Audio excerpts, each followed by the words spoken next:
Therapy Chat Podcast, episode 40. This is the Therapy Chat Podcast. The information shared in this podcast is not a substitute for seeking help from a licensed mental health professional. And now, here's Laura Reagan, LCSWC, with today's episode.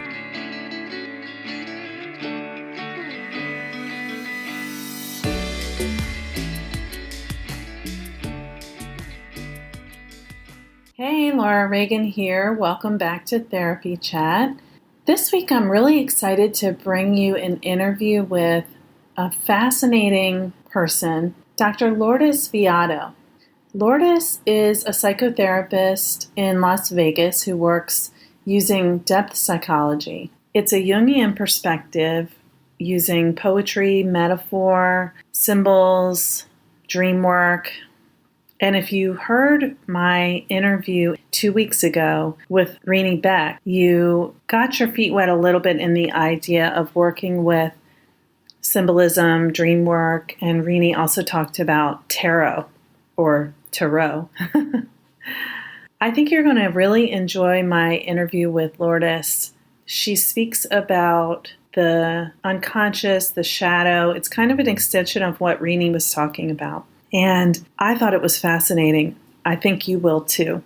So let's get started without wasting any more time.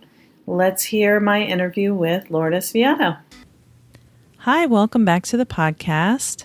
My guest today is Dr. Lourdes Viado, a psychotherapist who's in private practice in Las Vegas, Nevada. Lourdes, thank you so much for being here today. Thank you for having me. I'm glad to be here, Laura. I'm so glad you are too. So let's just start by, if you would, can you tell us more about yourself and your practice?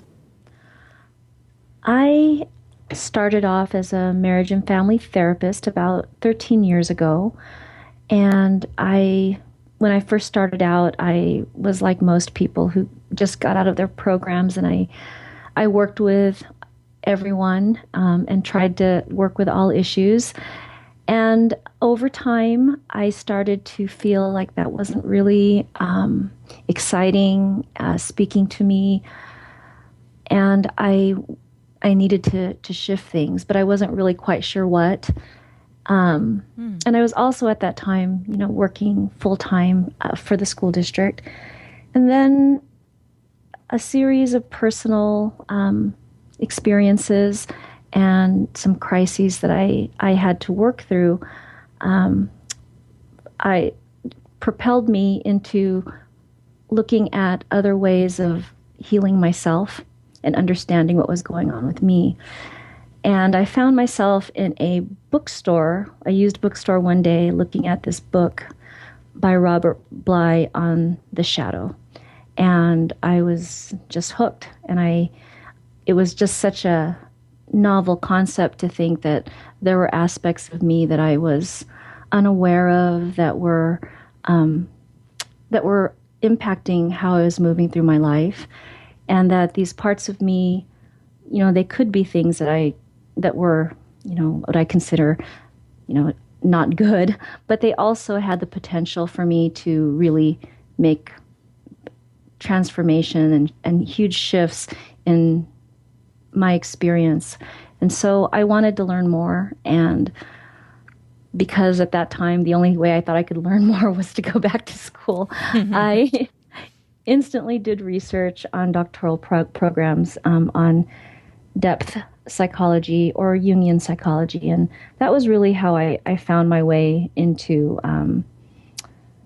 depth psychology. And now I focus on individuals at midlife, and I work with them from a depth psychology perspective using dreams, metaphor, and images, using art and poetry as part of the process.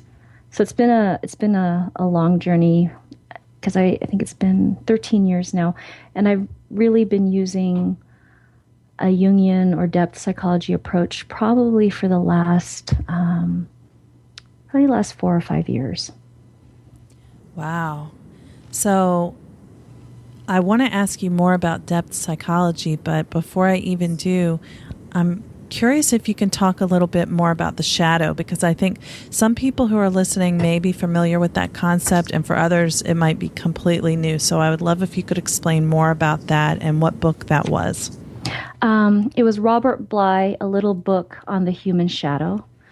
And the shadow is, if it literally refers to the things that are hidden from our immediate view. So these can be things that you're also ashamed of, maybe ways that you may respond or act in certain situations that you're not proud of. It can be the things you think and you don't say. And then, of course, you have feelings of shame around these things. And so part of integrating the shadow is becoming aware of all of those different parts of ourselves and not getting rid of them and not judging them, but seeing what their purpose is and integrating them into our awareness. The more you're aware of your shadow, the less of a unconscious impact it can have. So part of the work in depth psychology is getting to know those parts of yourself that you don't like to look at. Another way to know your shadow is to pay attention to what your close friends and family complain about with you. Yeah. Yeah, I was just thinking, like, is it that thing that you hate about everyone else and that's like you don't even see in yourself? You know how you're like, oh, that person's so annoying. I don't like how they do this. And your friends are like, you do that. Right. You're like, no, I don't. That's a terrible trait. Well, I was listening to a talk the other day, and one of the Jungian analysts on it said that, the shadow can include whatever it is that you absolutely find upsetting in someone else, it just really ticks you off, is something that's also inside of you. So really paying attention to to how you react to others, saying something about what's going on within you. Why did you have such a strong reaction? Why does that bother you so much? And where does that come from? And when you start to acknowledge that, wow, I have that in me too, it really helps you to remove your judgments, your expectations. They're not as intense. They're not projected onto the outer world as much because you're very aware that you also carry that potential within you. That's a tough one. It's like holding up that mirror to yourself, and you want to say, oh, that's not there, but it is. Right. So, rather than trying to avoid, escape, or pretend it's not there, the things that you don't like about yourself that you're not really aware of, kind of shining a light onto that dark place and saying, let me bring this out too. It's part of me. Mm-hmm. And in our early years, especially, I would call the first half of life, it's natural to repress, suppress, or ignore what we think are unacceptable aspects of ourselves, or to believe that that's not who I am. And it's only when you start to get to a place of more awareness and psychological maturity that you're able to look at that part of you and begin to create a relationship with those parts. Yeah, so that reminds me of parts work, but like internal family systems. But is it related to depth psychology? It does have. I think, and I've read that there definitely are correlations between depth psychology and parts work, and I think that's also why it's very natural to incorporate parts work into the work I do with clients. Sometimes it's easier to explain it that way than using terms like the shadow or complexes, just referring to, the angry part of you, the vengeful part of you, the judgmental part of you. And that's something that I think for most of us is easier to kind of wrap our minds around, Yeah. Wow. You're really making me think right now. So, which is good. And I think that our listeners are probably like, oh, yeah, this is cool. So So, will you talk a little bit more now about how you use depth psychology in your work with people in midlife? Okay, oftentimes, first I want to explain that midlife is not a chronological age. It's not, it's not that you have to be, hitting 40 or 50 for you to be in midlife. Midlife, the middle passage, as it's referred to sometimes by Jungian analysts, is the time in a person's life when the things that used to work for them don't work anymore. So when a person gets to this point, they usually have managed quite well. They've built a career, they're married, they have children, and suddenly those things that they've worked so hard for and the ways that they've used to cope don't bring them the same fulfillment or satisfaction. They start questioning choices that they've made, regrets, wondering where they go from here. I heard the analogy used that imagine that you're in an intensive care unit and you're hooked up to all these systems that support your life. And midlife can be compared to having those systems all starting to be pulled away.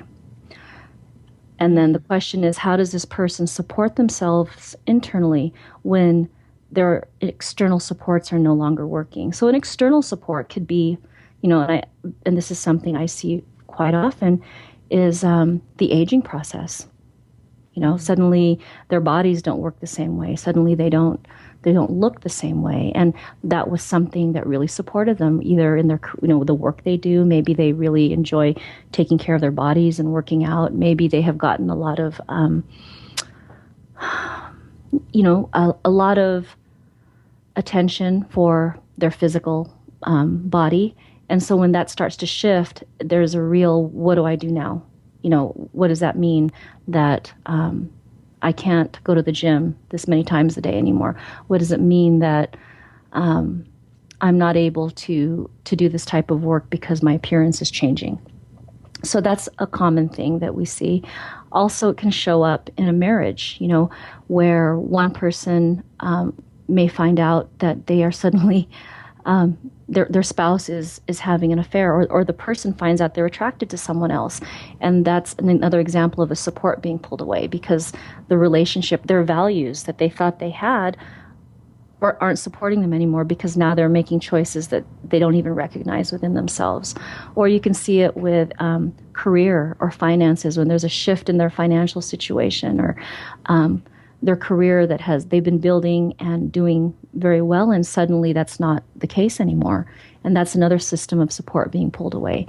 Dealing with illness, dealing with adult children, those relationships, the challenges, and those are examples of, again, supports being pulled away.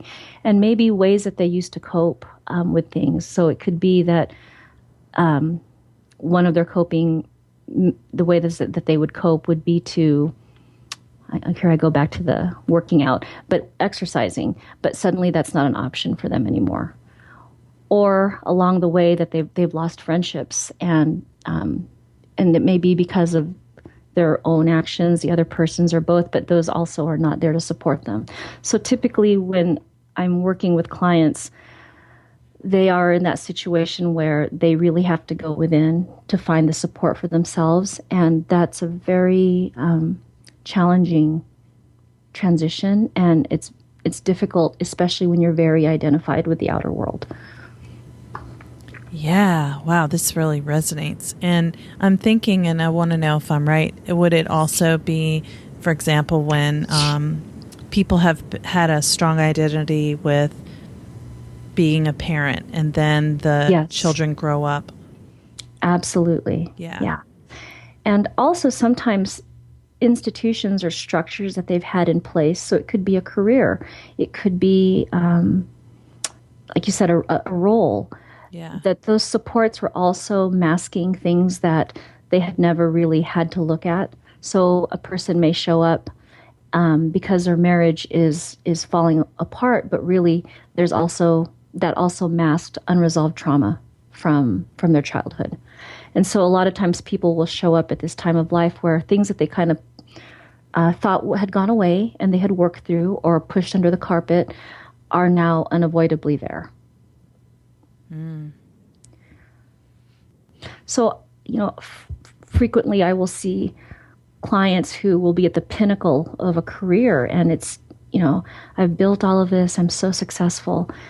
But you know what? I'm just now realizing this isn't what I really wanted to do. And that's a big one. That's a big support because they question that. They don't understand how they could get to this point and have achieved so much, but it's not really what they wanted. And there's so many feelings about that and confusion and a lot of times what they had built, whether it was a company, whether it was a marriage and a family, they realized going back that when they made those choices, they were making them from a place where perhaps they had taken on the values and agendas of people who loved them, who had their best interests at heart, but they never really questioned those things and went ahead with this. And here they are now, and they're 40-something or 50-something, and they're ready to walk away from it all. And what does that mean? Yeah, and they're like, what do I want? Yeah, that's a big one. And so there's a lot of shifts, a lot of realizations.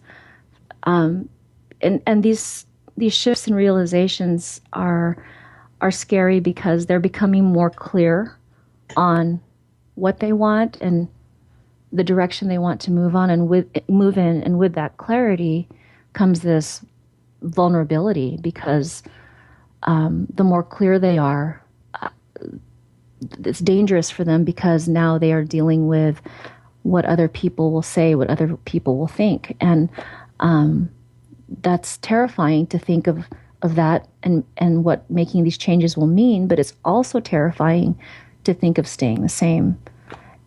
And so it's about, I would say that the work with clients is really about getting to know themselves deeply.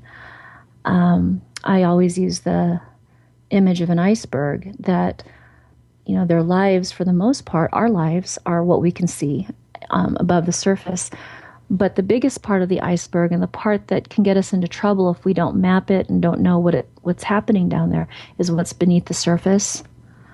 And so I would say that the therapy process is about going beneath the surface and looking at things that they may have never looked at or things that they thought would be fine. They could just kind of put it over here in another room, psychologically speaking. But now those things are calling for their attention. Yeah. So I have to ask because I'm a trauma therapist and, you caught my attention when you said there may be some unresolved trauma that factored in to these, that was the underlying cause of decisions that were made. So how does trauma and I guess how do you conceptualize trauma within the Jungian depth psychology framework? If you can answer that, I don't know. It's a weird question. The basis of, I think it would be one of the foundational aspects of Jungian thought is that a lot of our symptomatology, our challenges, our neuroses come from getting away from our instinctual grounding. Basically meaning that we have, because of the good intentions of family and society, or through our own choices, or through something happening, have become separated from what it was we were meant to be and what was supposed to come through us. And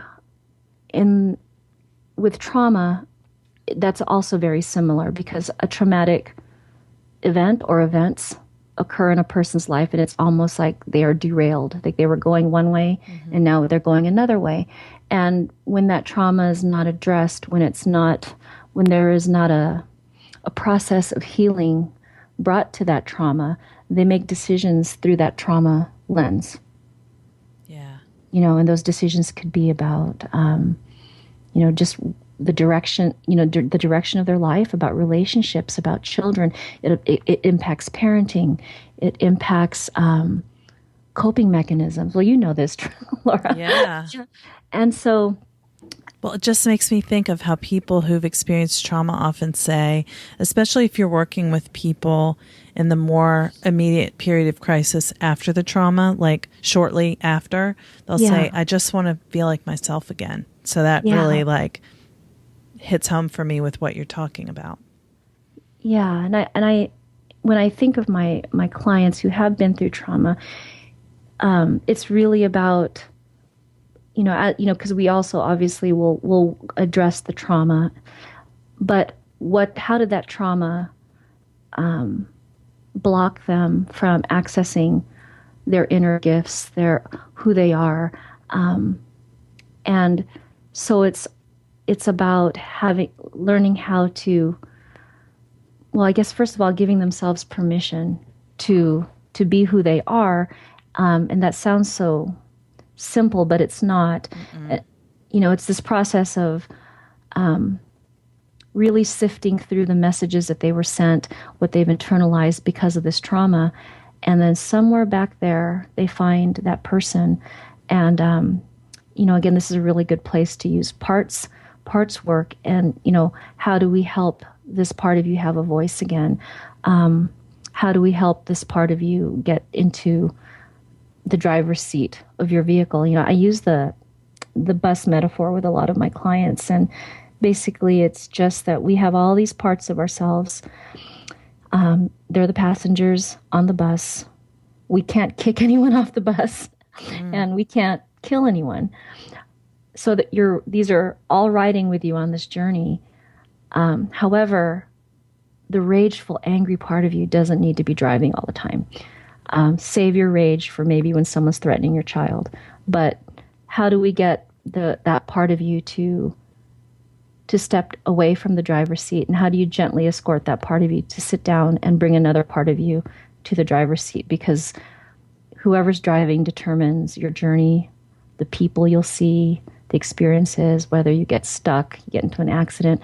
And so that has really helped. I use that with especially my trauma clients, and really starting to try to find the part of themselves who really wants to be driving. And they didn't even know that she was on the bus, that she existed. They thought that the trauma was who they were. Wow, that is so true in the way that trauma insidiously changes your perspective without you realizing it. And then until you get back to yourself, you don't see how it took you away. And you're like, oh, here I am again. There's me. Right. Yeah.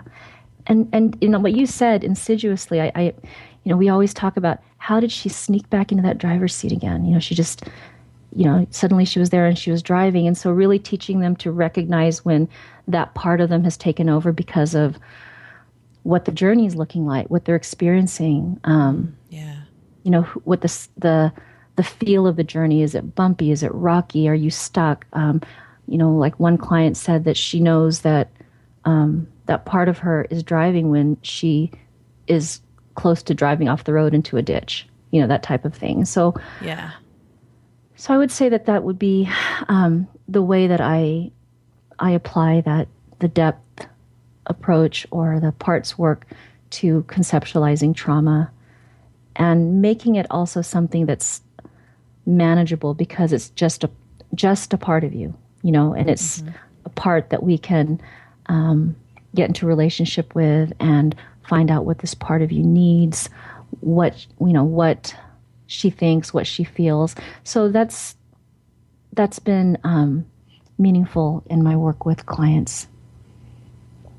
Yeah, that's really cool. Thank you for explaining that. And I love that metaphor. I'm going to be borrowing that. I love that one too. It's one of my favorite ones. Yeah. Lourdes, can you talk a bit about, you mentioned that you use art and poetry, and you mentioned dreams, metaphors, and images. And so you were just talking about the metaphor of the bus, but can you talk more about how you use all of those in depth psychology? With the poetry speaks a lot to the processes that my clients may be going through. So one example I'll use is there's a poem by the German poet Rilke, and it's called The Swan. And what the poem is about is it describes how when the swan is out of the water, he looks nothing like his beautiful, stately self in the water. He's awkward, he's clumsy, and if you look at the swan walking, you would never believe that it could be so graceful. And then as soon as the swan reaches the water's edge and sinks down into the water, there's a transformation, and the swan transforms into this beautiful, stately creature that is supported by the water. And so that's a poem I use a lot with my clients in describing that, a lot of times we are not in our element. We are not where we are going to be at our best. And so when we're not aligned with that, our journey is not corresponding with the things that we really value and the things that light us up, we are going to look a little awkward. We're going to look a little clumsy. It's going to, because it's not really fitting for us. It doesn't, it's not resonating with us. But as soon as you move towards your element, you're going to be supported. And so all you have to do is to start moving towards that element, because as soon as you reach that element, it will just support you, And so that has been a good metaphor to help clients in visualizing and kind of connecting feelings to the process of becoming more authentic and moving towards who they are, because that is very doable. All you need to do is move towards your element, and when you get to your element, it's going to support you. And just that's one of the ways that I've used that poem with clients. Wow. So that was so just powerful to me to hear you even talking about it and thinking about when we feel out of alignment, how that just, you feel so lost. And then when you connect with yourself in a way that is in alignment with your true values as a human, how I think we're saying this again and again, but how you just feel like it clicks, and it's like, yeah, that's the authentic self that, we all want to be in touch with. Yeah. I use this quote from one of my mentors, but, it's when something's right for you, it's right for you and you know it. And so really teaching my clients to listen to that knowing and to use that as a compass in knowing that they're moving in the right direction. And also knowing too that when you're not feeling, maybe you're feeling clumsy and it's not working very well, instead of looking at that with judgment or being hard on yourself, taking that as, okay, that's just an indicator that I'm not in alignment with myself, and so I need to move towards that. And I guess another metaphor too is, I just thought of it right now, was using the compass. And sailors, Emily Dickinson wrote a poem, I can't remember it right now, but she wrote about the compass, and that sailors in the ocean don't know where true north is, but they trust that compass is leading them in that direction. And so for every person, also knowing you don't know exactly where your true north is, but you know that you can just move in that direction. You have an inner compass, an inner guiding system. And so just move towards it. You don't have to worry about getting there and what you'll do and all the details. Just start to move towards it, and then you'll be supported. So that's, I guess, some examples of using poetry. Yeah. So, and I like that focus on things that feel very overwhelming, being just take it in small pieces. You don't have to know the whole answer. Just start moving in the right direction. Yeah. Yeah. Much more manageable that way. Yeah, exactly. And as far as with working with dreams,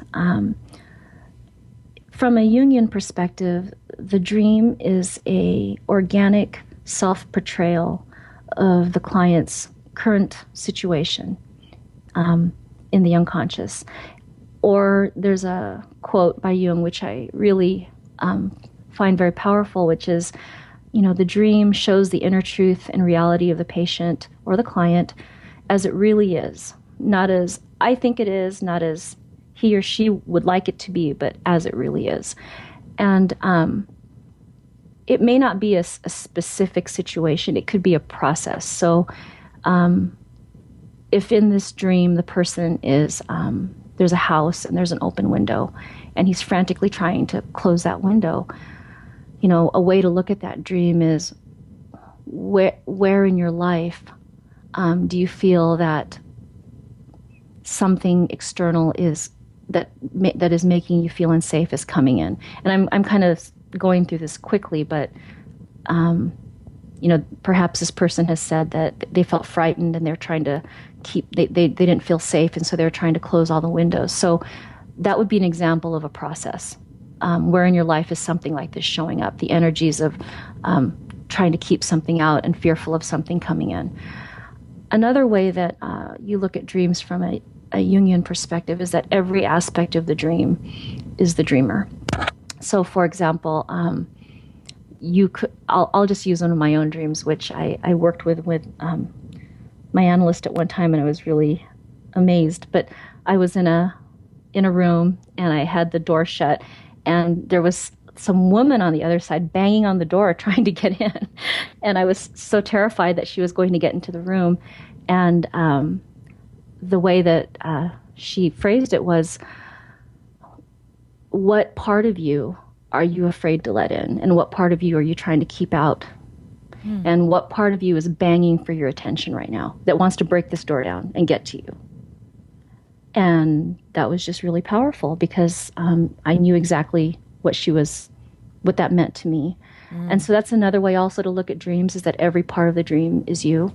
If there's a person in the dream who's angry and a person in the dream who is maybe driving a vehicle, then you are the angry part, you are the vehicle, you are the person driving. So it's like you can correlate it to parts, again, to parts work. What part of you is that?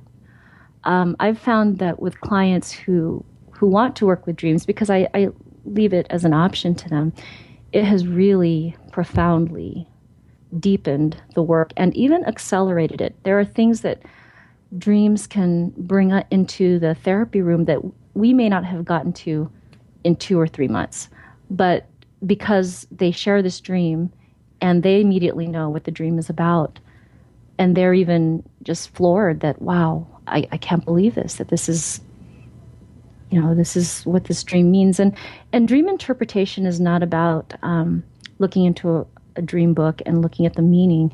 It's really about what this dream symbolizes for the dreamer. Mm-hmm. So that's what the work looks like. It's not me telling them what the dream is about. It's really about them asking those types of questions, and then them having the aha moment. And when you have you feel it in your body when a dream has hit on the right place. And so that's what I also tell my clients is, sometimes we may not know what the dream has to say. Sometimes we will. Sometimes it takes time. But we honor the dream, which means we share it and we give it space, and then we see what happens. Another dream that I can give an example of was a dream, again, this is one of mine, where there was an image of a lion, and then there was a book that was bound with like a leather cord. And through my own inner work and working with a therapist, I realized that lion represented the part of me. Oh yeah, the lion was roaring, but I couldn't hear it. So it was a part of me that was really wanting to be heard. And, but for some reason my voice wasn't, no one could hear me. And it was about where in your life is this showing up? And then the bound book was, the parts of my life that I didn't want to look at, and so it turned into what do we need to do to move that cord and unwrap that book? What is in that book that maybe is going to be difficult to see? Maybe the lion that, is the lion calling for that? Is the lion calling for you to open this book, but you're not listening, and that's why you can't hear what the lion's saying. So those are just some examples of maybe how, dreams could be integrated into the therapy process. So interesting. And when you talked about how the dreamer is all the parts of the dream, Yeah. I wonder about when people have dreams where, they know who the people are. So Yeah. it's not just like it's me and I'm dreaming that I'm Yeah. there with my son and my mother or something. Like, am I all of them? There's no right or wrong way. So what we would do, in general, if the person is someone close to you, like your spouse or your child, they typically are your child or spouse. However, but if that doesn't resonate with the dreamer and you're trying to work from that perspective, and they're like, I'm just not feeling like that. Yeah, that's it. Those significant people in your life can represent a value to you. So, for example, maybe it's your daughter who is not moving in a direction you'd like her to go in, and you're very frustrated with her. So it may not be her, it may be just your own sense of stuckness, your own sense of frustration. So you just kind of explore all those different ways of seeing what the dream is there to tell you, and the dreamer or the client will let you know when it resonates with them. It's really interesting. I'm thinking about when people have dreams, since I do work with trauma mostly, sometimes people will have a dream where it's them and their abuser. And I wonder about the abuser being a part of themselves, maybe that they don't want to look at or haven't been able to look at that, versus that it just represents the abuser, And so it's just interesting to think about that. Or also, it could be the part of themselves that abuses themselves continues to do that and continues to re-traumatize themselves or put themselves in situations because, that's, as that's very common for trauma, people who've experienced trauma to somehow replicate it. And so is that the part of you that is leading you back into these situations? Very interesting. You're really giving me a lot to think about here. So, before we run out of time, I want to be sure that you get a chance to talk about what you're doing. In addition to your practice, I know you're developing a podcast. So can you talk a little bit about that? Yeah, I'd love to. I am in the process of creating my podcast. And in this podcast, I will talk about and also have conversations with therapists, artists, writers, and other experts on the unseen, unknown, unfamiliar, and uncomfortable parts of life. So I guess it could also be called a shadow podcast. Yeah. Yeah. And so I'm just really excited about having these conversations, and it will have a depth psychology flavor to it. However, it's not just going to be about depth psychology. It's just really more about helping people to become more comfortable with these other aspects of the human experience. And yeah, I think that's that's what it's going to be about, and really talking about things that maybe are considered taboo or are judged negatively. So, for example, I plan to interview a therapist who works with women who find themselves in affairs with married men. I would like to interview another professor who has done a lot of research on the experience of heartbreak from a depth psychology perspective, and another therapist who works very intensely with individuals who've experienced religious abuse or religious trauma. So those are just some of the ideas that I have floating around for it. I love it. And honestly, I think based on our conversation, I will definitely be tuning in because I want to hear more about all of the concepts and depth psychology and the shadow. I mean, there are some people talking about those things, but it's not really in the mainstream. So to be able to hear more about it and learn more, I think, it's not only interesting, but prompts a lot of self-reflection, and that's always a positive thing. Well, we all have, a shadow aspect, and these things that I would like to explore more deeply in this podcast are really parts of everyday life. And maybe by dialoguing about them and acknowledging them, that will also help to lessen any impact that may be harmful to ourselves and to others. So really creating that relationship with those hidden parts and doing it in a way that is not fearful or sensational, but really just embracing these aspects of the human experience. Or not maybe not embracing, because some people may not want to embrace them, but at least honoring them and acknowledging their existence and finding what purpose these parts of the human experience have to offer us and what we can learn and take from them. It's beautiful. So, Lourdes, where can people find out more about you, and where will they be able to get the information when your podcast is up and running? The best way would be through my website, which is www.lourdesviado.com, and I have my contact information there. I will, at least at the beginning, the podcast website will be a part of my regular website. So that would be the best place to go to find out what's going on with that. Awesome. Well, I'll be looking for information about that, and I'll be sure to post a link to Lourdes's website in the show notes, along with the poems she mentioned and the book. I think this has been really fascinating. Thank you so much for being here today, Lourdes. Thank you, Laura, for having me. I appreciate it. It was a pleasure. Hey, Laura Reagan here again. I'm excited to share with you that Lourdes's podcast has just recently launched. So by the time you're hearing this, her podcast has been available for just a couple days, and I hope you'll check it out. It's called Women in Depth, and she already told you what it was about, so I'm not going to repeat that. But you can find it by going to Lourdes's website, www.lourdesviado.com, and click on podcast. And there you will find all the most recent episodes. I hope you'll enjoy Lourdes's podcast. If it's anything like this conversation, I think it's going to be wonderful because I so enjoyed listening to this, and I hope you did too.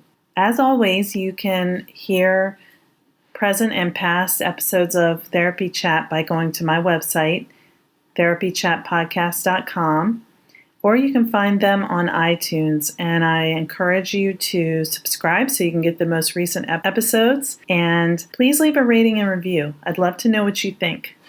And the more people subscribe and leave ratings and reviews, the more iTunes lets people know that Therapy Chat is out there for you to hear. So until next time, thanks for listening to Therapy Chat. Thank you for listening to the Therapy Chat podcast with Laura Reagan, LCSWC. For more information, visit Laura's website at www.laurareaganlcswc.com.